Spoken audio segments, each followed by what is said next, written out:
Well, there are a lot of things that happen when your country draws against Cameroon in the African Cup of Nations. What are you saying? Are you talking about me? Yeah. You look like, how are you? Good morning. How was your weekend? Oh, good morning. It was a quiet weekend. Yeah, it was okay. Yours?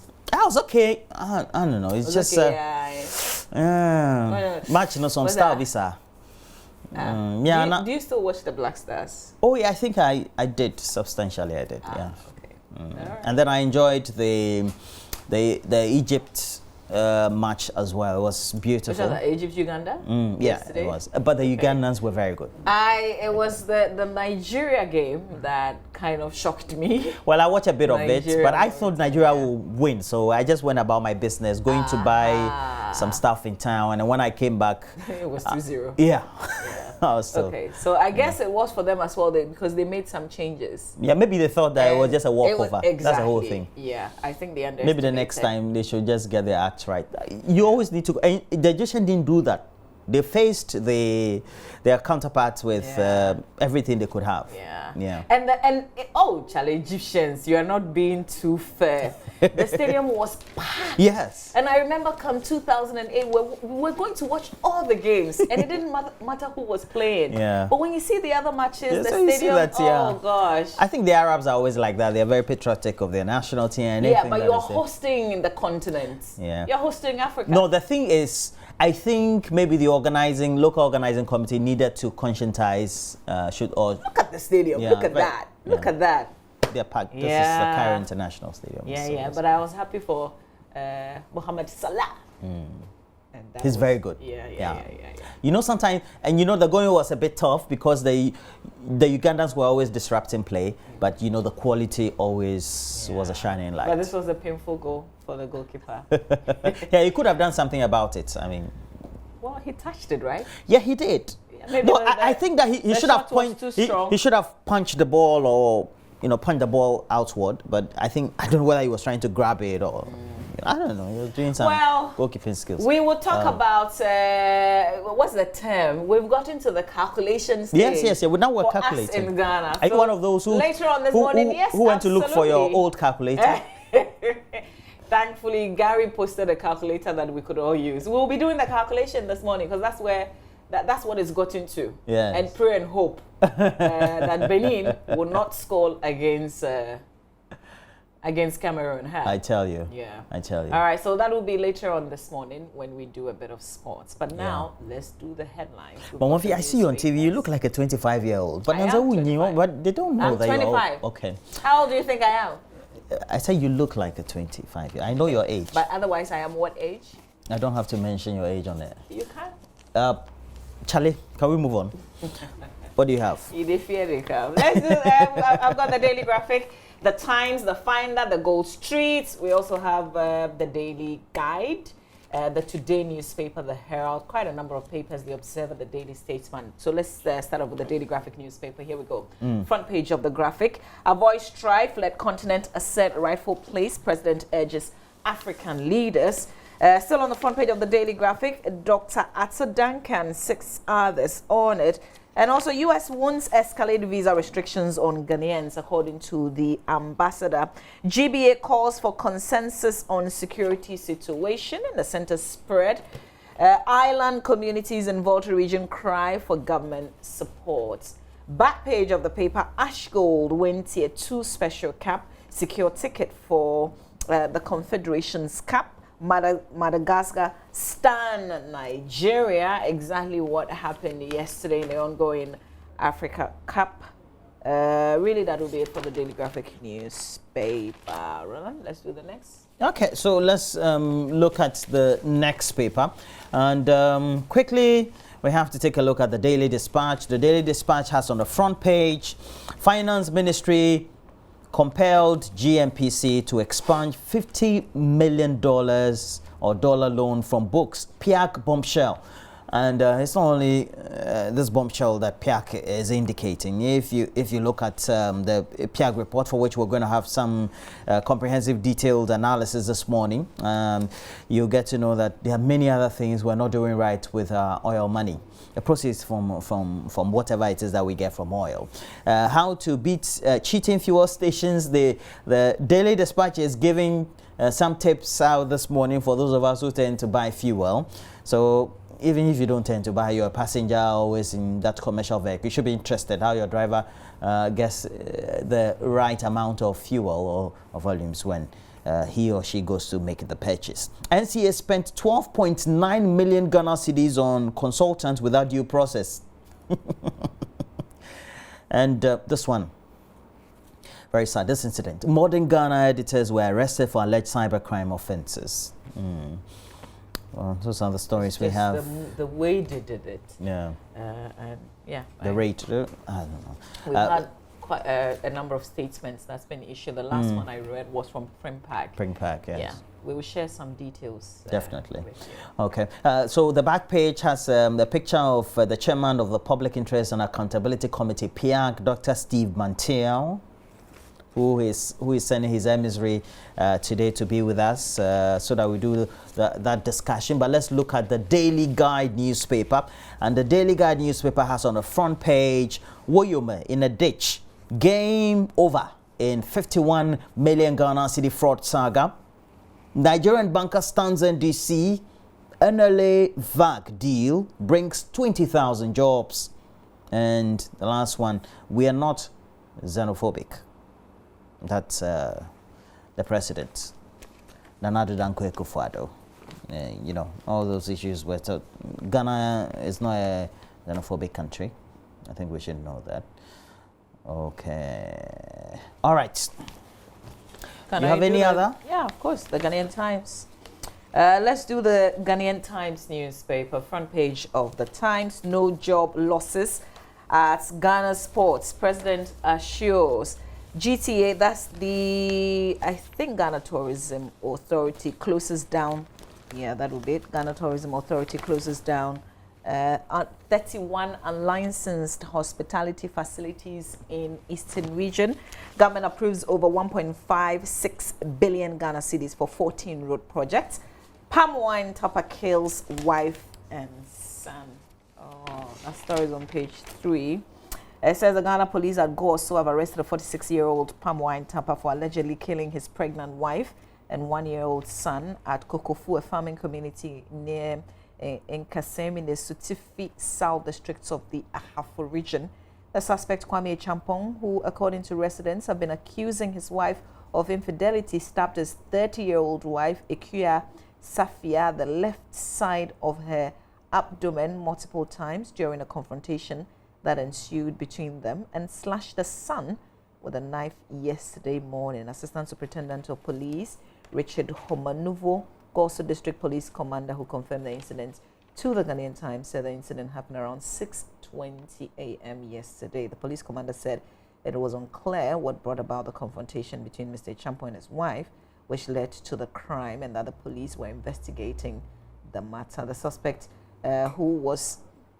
the suspect who was attacked and beaten by a resident of the community was receiving treatment at the Goso Government Hospital under police guard. At least this was at the time when the police was speaking to the Ghanaian Times newspaper. Really sad there.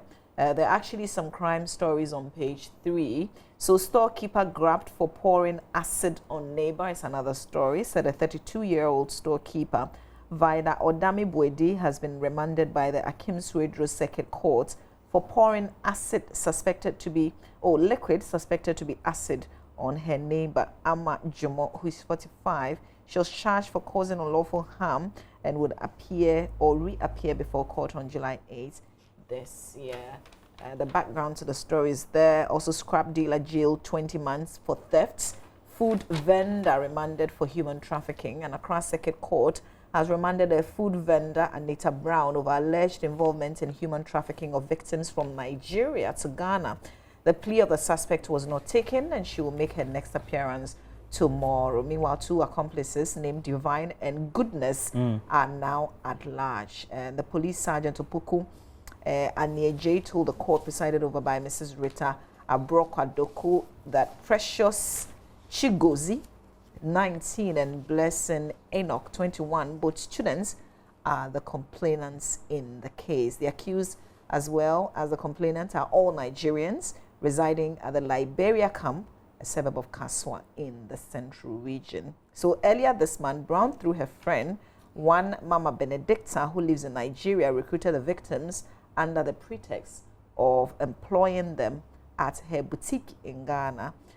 Investigations reveal that the accused paid the Naira equivalent of 200 Ghana cedis to the said Mama to transport the victims from the River State to Lagos, Nigeria, then to Accra. So when the victims arrived in Lagos, Brown directed them to a driver to be transported to Accra. And when they arrived in Ghana on June 11 this year, the accused met them at the Tudu Lorry station. She paid 600 Ghana cedis to the driver and took the victims to the Liberia camp where she lives. I'll leave the rest of it for you to read on. Is in the Ghanaian Times newspaper. Very, very interesting. This actually revealing how some Nigerians come into Ghana not knowing, well, I mean, I guess it's the same as some people take into other Gulf states. Sometimes they tell you you're going to do something quite respectable. And so their own compatriots tend to trade them, so to speak. And then they come and then they are met with... It's a problem not only in West Africa, but also East Africa as well. Exactly. And Kenya seems to be the hub of having many of their young people being sold off into so-called initially well-intended extravagant jobs, and apparently they tend to become household slaves. I mean, in quotes. Yeah. And there was even a recent death a few months ago in which a maid in one of those areas. So they go to the Gulf states, but also areas in the Middle East. So you have Jordan and a number of them. It's surprising. It's always unsuspecting, isn't it? Yeah. So in this case, they were brought to engage in prostitution and not to work in a boutique, as had been communicated before they left Nigeria. But when they realized that the job was obviously too difficult and they decided to quit, that's when issues came up. So usually they would say, okay, then pay back the transportation, which is usually more than you can afford. And you have to keep working and you never finish paying off. It's hard, and it's quite disappointing knowing that governments of the respective countries in West Africa, or even Africa generally, could have done something more than they are doing. Because one, the social welfare system is not tight, it's not very good, it's not strengthened enough. The allocations from annual budgets quite poor, and so you get to find that they have some very social welfare department or institutions that could virtually do nothing, even though it's not, there's always the blueprints around us of how to go about it, try to do the conscientization of the citizens. I usually forget that we have a social welfare. And just like the respective countries going on, I usually forget that we do, because we know that they are under-resourced.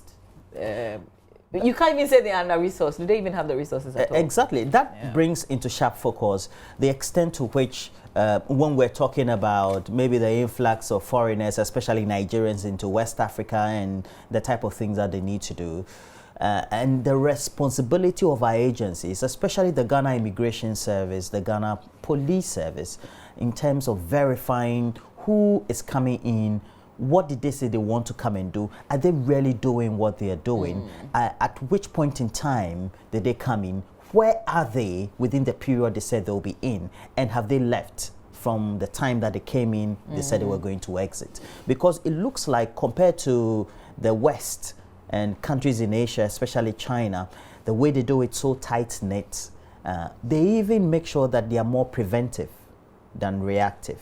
And so even before you make entry, they screen you or verify you so well that if you're not supposed to have anything to do in the respective country you intend visiting, you will not make entry into there. So they then would avoid some of these things. Well, I guess some other things don't work in our favor. We're more open. The systems that we have, you know, if you're moving to Nigeria, coming from Nigeria or Togo and that kind of thing, elsewhere, your passport is essential.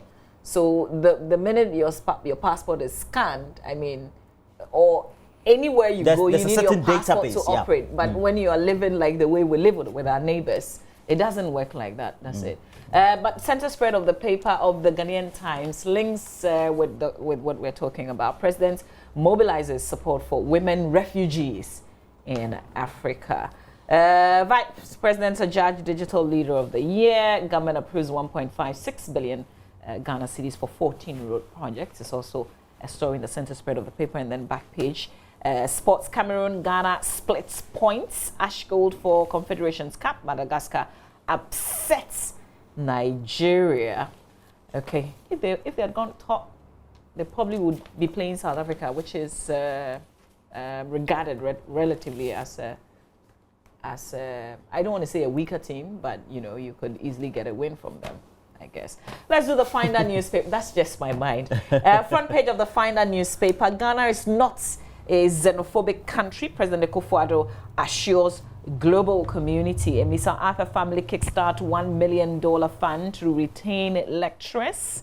NLA to roll out VAG Lotto this month. Primpark cautions national security over arrest of journalists. Perhaps let's spend a bit of time and talk about this. You know, this bit of news where national security operatives stormed an online outlet, Modern Ghana, and took away its a journalist and an assistant news editor.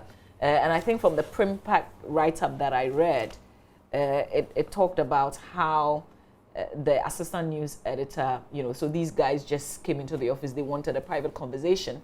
So he steps out and then realizes that, no, they are more than what they had presented themselves to be, and they wanted to take him away. So he tried to, you know, go back into the office. That's when they grabbed him, bundled him, manhandled, according to what I read. And then there were some plainclothes police officers hiding as well. So they kind of like came in as the assistant news editor was being taken away, and they collected the laptops and other equipment in there, you know, like a raid kind of form. But you know, the basic thing, we are not, anybody could be arrested, but when you're arrested, you're told why you're being arrested. I mean, there are some basic information that you're given as a human being, as a citizen of Ghana, at the point when you're being arrested. And there was nothing to suggest that these processes were followed. So essentially, they didn't follow due process. They just took these two gentlemen away, and for a while, nobody knew where they had been taken to. And this happened on Thursday, and I think they were released on Friday, something like that. Released on Saturday. On Saturday, see? So Primpark writing, you know, issuing the statement, quite lengthy, and they make some recommendations in that statement. Maybe I can pull it up and share a bit of what they have said. And then the Media Foundation for West Africa also had been making some statements. Exactly. And quite a number of others. But I don't know, where are we going? Like, are we going backwards? Are we stuck somewhere in some, I don't know, I thought Stone we're moving Age. forward. Well, we know that the criminal libel law has been repealed, and so nobody could, so to speak, without lay down procedure or regulations as stated within our laws, can be imprisoned without due recourse to the court processes for anything that could be published or has been published. That is a known fact. Now, if you get to hear statements published in the media attributed to government officials, we're told that this was in connection with so-called cybercrime, and that they were eavesdropping on content and, so to speak, intentions of competitors, etc. I don't know, because the news media space is all about competition. So, look, this is my view. I think that if you want to raid a media house, so to speak, because of some relevant information you tend to have, and you want to justify it, you better come out with a better response than what they are saying. Cybercrime, are they taking money from any bank illegally? Are they doing some online transactions that they're not supposed to do? But it looks like the answers they are giving, or the ones that have been published and attributed to government officials or government circles, it just doesn't rhyme, so to speak. I would say that, you know, they could have their reasons, they could have justification for the arrest, but just follow due process when you're arresting someone. Yeah, true. Because investigations will bring out all these things. I mean, we don't know the kind of information that they have reason for the arrest, but you listen, it means that people, supposed national security persons, could come in here, Roland, right now. Yeah, as definitely. me and you were talking. Yeah, definitely. And without telling us why they're taking us away, why we are persons of interest, what they're investigating that we're involved in, they can just take us away like that. Yeah, because we're all involved in some online publication or some online work. And because that is the basic... Nobody will know where they've taken you. Nobody will know what they're doing with you. You know?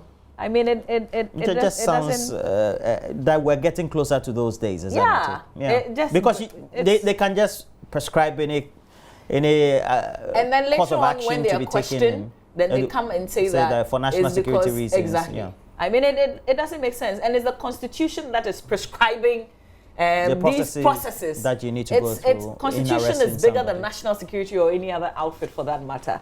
And I think that everybody should condemn the actions of national security, because it's if pure it happens abuse to of modern power. Ghana, it's pure it could abuse happen of to power. any other outlet. It could happen to all of us. It could happen to anybody. Yeah. And sorry for you, if it happens and nobody hears about it, then nobody would know what they're doing with you. Yes. You know? But just real quick, in terms of the statement from Primpack, some of the key things that he has said. And the bit about the Constitution that I've also been talking about, they make it clear in their statement. The Primpack statement says Primpack wishes to call on national security outfit to respect the constitutional assurance in Chapter 5, 14.2 of the 1992 Constitution, which states that a person who is arrested, restricted or detained shall be informed immediately in a language that he understands of the reasons for his arrest, restriction or detention, and of his right to a lawyer of his choice. Primpack is concerned that national security unduly kept the journalist in detention for such a long time without following due process. Okay, so in view of this, in this regard, and this on the second page of the statement, in view of this, we call on national security to, and the recommendations, okay, that's where it is, to ensure due process is followed while they undertake any legitimate investigations that they wish to make. 2, to avoid or refrain from actions or inactions that does not protect and guarantee the safety of journalists in the country. 3, caution its operatives to meet or to treat media practitioners and all other Ghanaians with dignity and within the confines of civility, and where they ought to exercise discretion, exercise it in a fair, reasonable, and just manner. Also take steps to update the public on all other investigations and actions being taken by state security apparatus in relation to assault and unfair harassment of media practitioners, including the status of investigations into the murder of investigative journalist Ahmed Hussein Swale. And this statement was signed by Kentemani Laisoa, Executive Secretary of Primpack. And this is well on point. The Private Newspaper Publishers Association of Ghana. We need all other associations to come out and condemn what national security had done in this instance. And it actually coincides apparently with a story that they did concerning the national security minister. So was it just a coincidence? Was it, yeah. Okay, any other newspapers? Yes, real quick? and last week we talked about the Auditor General and all the things that are within or inherent in the Auditor General's report. And this one has been making the rounds. It's about the NCA, the National Communications Authority. And the Auditor General is citing them for undertaking some transactions without due process. For example, they hired a consultant, and so undertook some consultancy services without following proper procurement processes. And it was to the tune of some 12.9 million Ghana cedis. And it's a concern when we know that institutions are supposed to be there they know what the rudiment of the public procurement law is, what the various regulations are within that law, and how they need to go through the processes to do engagement of any services or any entity that would provide any sort of service for the national procurement, for the National Communication Authority, and then subsequently it looks like they've flouted it. If we have to put in remediative actions, then we also need to be told that after all the reports have been published or the investigations have been done by the audit service, what subsequently should be done beyond what is done at the Public Accounts Committee of Parliament, and then what actions could also be brought forward to bring officials who took those actions to book, because it's necessary. We just don't have to go through a certain budgetary or fiscal year. Some expenditures are made which are affront to the way the regulations are in the Public Procurement Act, and subsequently we can't hold anybody responsible. Then they even procured, they set up a gym for 120,000 Ghana cedis, and they haven't used it since. The NCA? Yes. Oh, wow. 400 what? That one was just 120,000 Ghana cedis. Hey, it was just. But compared to, they have 4.4 million for unplanned procurement, and then they also have 12. What we'll be doing will be to serialize they set up some a of gym. the revelations in And the they haven't used the gym since, reports. according to the auditor. There will be more conversations in the coming days, but we have to take a breather. We'll come back with sports. Asari Bediako is on standby.